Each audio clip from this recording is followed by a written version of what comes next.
Meeting ಏನಿಲ್ಲ, ಊಟಕ್ಕೆ ಕರೆದಿದ್ರು. ನಮ್ಮ ವೇಣುಗೋಪಾಲ್ ಅಂತ XMLC ಊಟಕ್ಕೆ ಕರೆದಿದ್ರು. ಅವ್ರೇನೋ ಹೈದರಾಬಾದ್ ಹೋಗ್ತಾ ಇದ್ರು, ಪರಮೇಶ್ವರ್ ತುಮಕೂರಿಂದ ಬಂದ್ರು. ಅವರು ಏನ್ ಮಾಡಿದ್ರು, ಇಲ್ಲೇ ಊಟ ಮಾಡ್ಬಿಡೋ ಸಮೀರ್ ಬಂದವರು ಅಂತ ಅವರು ಬಂದಿದ್ರು. ದಿನೇಶ್ ಇಲ್ಲೇ ಇದ್ರಂತೆ.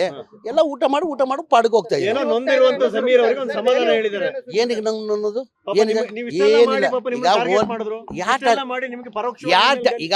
ಈಗ ಮಾಡ್ಬೇಕಾದ್ರೆ ಟಾರ್ಗೆಟ್ ಯಾರು ಮಾಡ್ಬೇಕು?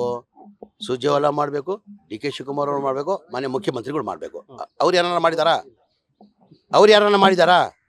ಬೇರೆ ಯಾರು ಮಾತ್ರ ಅರ್ಥ ಇಲ್ಲ. ಬೇರೆ ಯಾರು ಮಾತಾಡಿದ್ರು ಅರ್ಥ ಇಲ್ಲ. ಇದಕ್ಕೆ ಹಂಗೇನಾರು ಇದ್ರೆ ಯಾರು ಮಾಡ್ಬೇಕು? ಸುರ್ಜೇವಾಲಾ ಮಾಡ್ಬೇಕು, DK ಶಿವಕುಮಾರ್ ಅಧ್ಯಕ್ಷರು ಮಾಡ್ಬೇಕು, ಇಲ್ಲ ಮನೆ ಮುಖ್ಯಮಂತ್ರಿ ಮಾಡ್ಬೇಕು.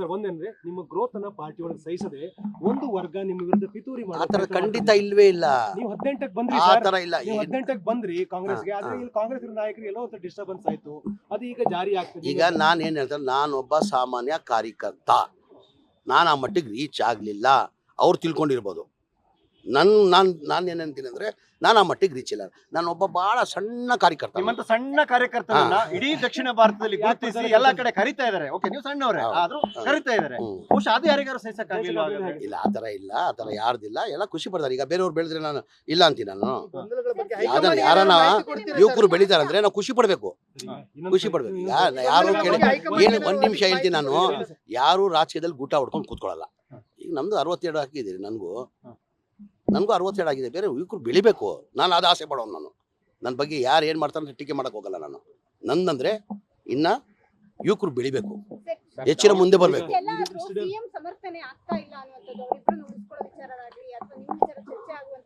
ನನ್ನ ವಿಚಾರ ಚರ್ಚೆನೇ ಇಲ್ಲ. ಇನ್ನು ಫಸ್ಟ್ ಆಗಿ ಹೇಳ್ತಾ ಇದ್ದೀನಿ, ನನ್ನ ವಿಚಾರ ಯಾವುದು ಚರ್ಚೆಗೆ ಬಂದಿಲ್ಲ. ಮನೆ ಮುಖ್ಯಮಂತ್ರಿಗಳ ಜೊತೆ 1.5 ಗಂಟೆ ಕೂತಿದ್ದೆ ನಾನು. ಯಾವ ಚರ್ಚೆನೇ ಇಲ್ಲ. ಅದು ಈಗ ಆ ಥರ ಏನಾದ್ರು ತೀರ್ಮಾನ ತಗೊಳ್ಬೇಕಾದ್ರೆ ಯಾರು ತಗೊಳ್ಬೇಕಾಗಿರೋದು? ಹೈಕಮಾಂಡ್, ಮನೆ ಮುಖ್ಯಮಂತ್ರಿನೇ ತಗೊಳ್ಬೇಕಾಗಿರೋದು. ಆ ಥರ ಚರ್ಚೆನೇ ಇಲ್ಲ ಅಂದ್ರೆ ಏನಿದೆ? ಈಗ ಏನೇನೋ ನಾನು ನೋಡ್ತಾ ಇದ್ದೀನಿ ನೆನ್ನೆ ಟಿವಿದ, ನೆಕ್ಸ್ಟ್ ಟಾರ್ಗೆಟ್ ಸಮೀರ್. ಸಮುದಾಯಕ್ಕೆ ದೊಡ್ಡ ಮಟ್ಟದ ನಷ್ಟ ಅಲ್ವಾ ಸರ್? ಫಿಟ್ ಅಲ್ವಾ ಸರ್ ಇದು? ಇಲ್ಲ, ಈಗ ಹೇಳ್ತಲ್ಲ, ನಸೀರ್ ಅಹಮದ್ ಎಲ್ಲೋ ಒಂದ್ ಕಡೆ, ಜಬ್ಬಾರ್ ಅವ್ರದ್ದು ಒಂದ್ ಕಡೆ ಇರ್ಲಿ. ನಸೀರ್ ಅಹಮದ್ ಎಲ್ಲೋ ಒಂದ್ ಕಡೆ ಇದಾಗಿದ್ದು ನನಗೂ ನೋವಾಗಿದೆ. ಆಗ್ಬಾರ್ದಾಗಿತ್ತಂತ ನನಗೂ ನೋವಾಗಿದೆ. ನಸೀರ್ ಅಹಮದ್ ವಿಚಾರಕ್ಕೆ ನನಗೂ ನೋವಾಗಿದೆ. ಅದಕ್ಕೆ ಸಮಾಧಾನ ಮಾಡಕ್ ನಾನು ಬೆಳಗ್ಗೆ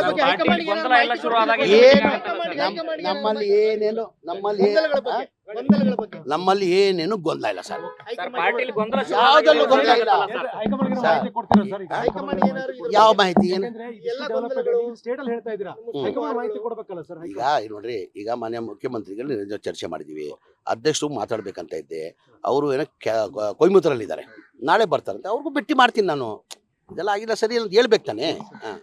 ದಾವಣಗೆರೆ ವಿಚಾರದಲ್ಲಿ ನೀವು ಸಮುದಾಯದ ಪ್ರಬಲವಾಗಿ ನಿಲ್ಲಲಿಕ್ಕೆ ಯಾರ್ದಾರು ಒತ್ತಡ ಇತ್ತ? ಎಲ್ಲಿ ಒತ್ತದೆ? ನನ್ಗೆ ಹೇಳಿದೀನಿ ಮುಂಚೆನೆ. ನನ್ಗೆ ಒಂದಿನ ಜವಾಬ್ದಾರಿ ಕೊಟ್ಟಿದ್ರು. ಒಂದೇ ದಿನ ನಾನು ಬರಕ್ಕೆ ಹೇಳಿದ್ರು. 5ನೇ ತಾರೀಕು ದಾವಣಗೆರೆ ಮಾಡಿ ಅಂದ್ರು, 6-7 ಬಾಗಲಕೋಟೆ ಮಾಡಿ ಅಂದ್ರು.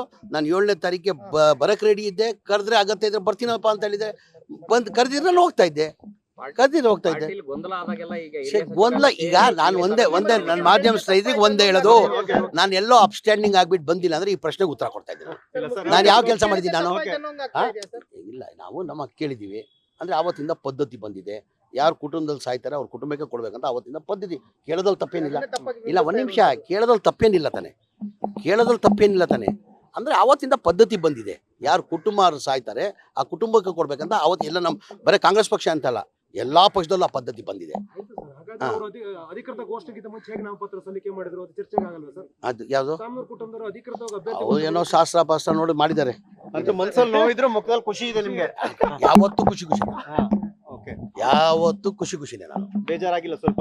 ನಾನು ಇದಕ್ಕೆ ನಮ್ಮನು ಕೇಳಿ, ನಮ್ಮ ಹಣೆ ಬರ ಯಾವನು ಬರೆಯಕ್ಕಾಗಲ್ಲ. ನಿಮ್ಮ ಹಣೆ ಬರ ನಾನು ಬರೆಯಕ್ಕಾಗಲ್ಲ. ದೇವ್ರು ಬರೆದಿರ್ತಾನೆ ಹಣೆ ಬರ ತಕ್ಕಂಗೆ ಆಗೋದು. ಯಾರ್ದಾನ ಇರ್ಲಿ, ನಿಮ್ದಿರ್ಲಿ ನಂದಿರ್ಲಿ, ನಾವ್ ಹೇಳ್ಕೊಳ್ದಷ್ಟೇ. ಹಿಂಗಾಯ್ತು, ಹಂಗಾಯ್ತು, ಇದಾಯ್ತು, ಅದಾಯ್ತು. ಈ ಬೆಳವಣಿಗೆಯಿಂದ ತಾವು ನೊಂದ್ರು ಬೆಂದ್ರು ಕೂಡ ನಗನಗ್ತಾ ಇರ್ಬೇಕು ಅಂತ ಅನ್ಕೊಂಡಿದೀರಿ? ನೊಂದು ಇಲ್ಲ, ಬೆಂದು ಇಲ್ಲ, ಗಟ್ಟಿಯಾಗಿದ್ದೀನಿ.